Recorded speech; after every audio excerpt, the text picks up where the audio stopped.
Welcome back. This is week 3 of How We Meet a Pandemic. And once again, I am sitting in my garage here in Houston, Texas, in my home studio.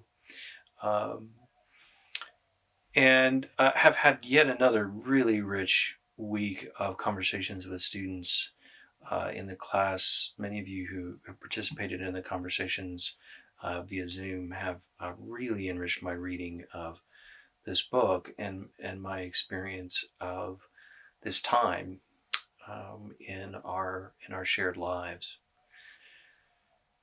I want to jump into what I think is the most difficult part of the book. This third section, which will take us through in my volume through about page 233, I think, of 309. It ends with the chapter in which Father Panaloo dies, and the last 2 words of that chapter are doubtful case.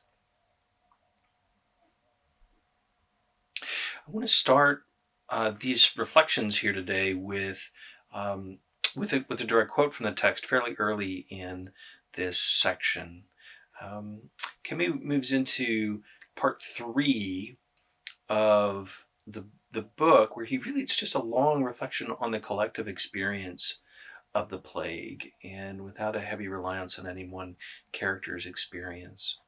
And this is what he says close to the beginning of that passage. By the way, we intend this to have two sections, maybe multiple videos, but 2 sections. The first we're calling a collective destiny, and the second we're calling visions of hope. So again, this is directly from The Plague.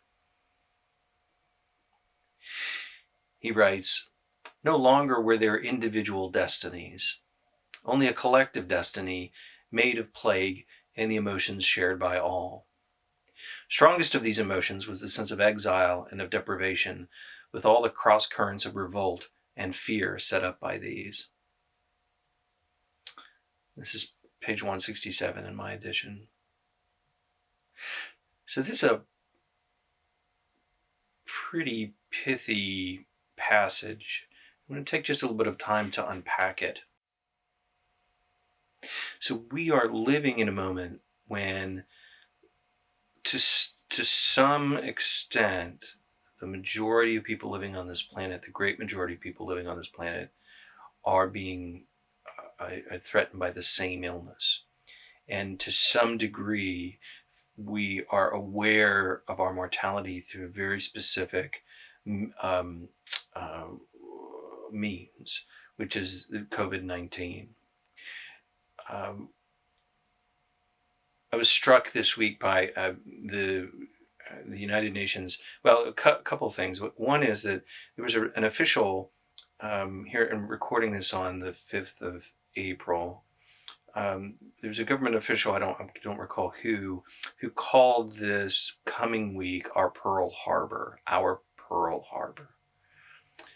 And it's a really interesting metaphor, and I don't understand precisely what he means by that. I think one of the ways that we could understand that is that it is a tremendous and shocking loss of life that happens. But it's not out of the blue. In other words, the thing about Pearl Harbor was that America didn't see it coming.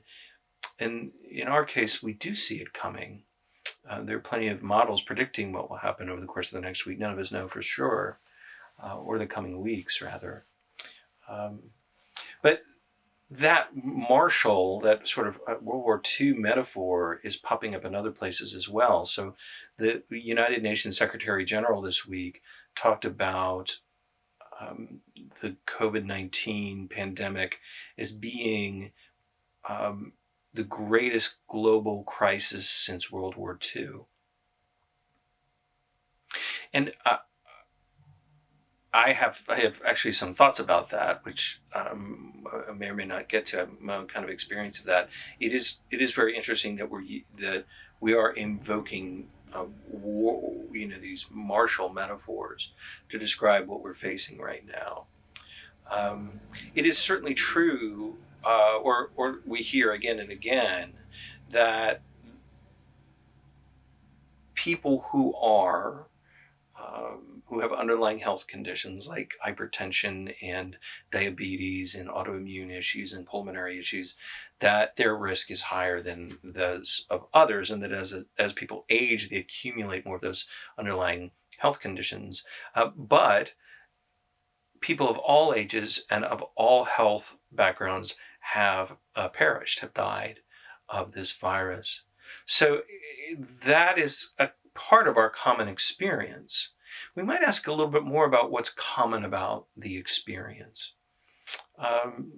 So Camus tells us what in this in this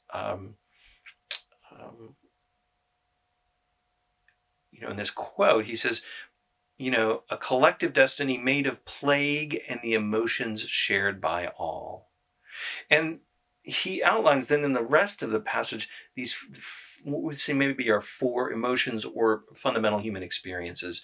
The first is exile, which is the experience of forced separation, which the majority of the world now is experiencing some sort of stay-at-home order. And we're going to talk a little bit about an exception to that, an important exception to that, in a few moments. The second we would call, perhaps we would call deprivation, or he does, Camus rather, describes deprivation, which we could call the inaccessibility of key experiences. And certainly people are experiencing food deprivation, all kinds of sensory deprivation, some of it's even shelter, and maybe more symbolic kinds of deprivation as well. Then he also talks about fear, which we can at least understand in a narrow sense as our natural emotional response to the specter of illness and death. And then he says also, he talks about revolt, these cross currents of revolt and fear. So what does he mean by revolt? So I'm going to introduce here a passage from his essay, The Rebel, where he talks about and this is a direct quote, it's not even a full sentence, he talks about the acceptance of the desperate encounter between human inquiry and the silence of the universe. So I want us to hold that in our awareness. Maybe I'll read it again here. The acceptance of the desperate encounter between human inquiry and the silence of the universe. We're going to come back to that a little bit later in this lecture. I want to make a distinction here about quarantine.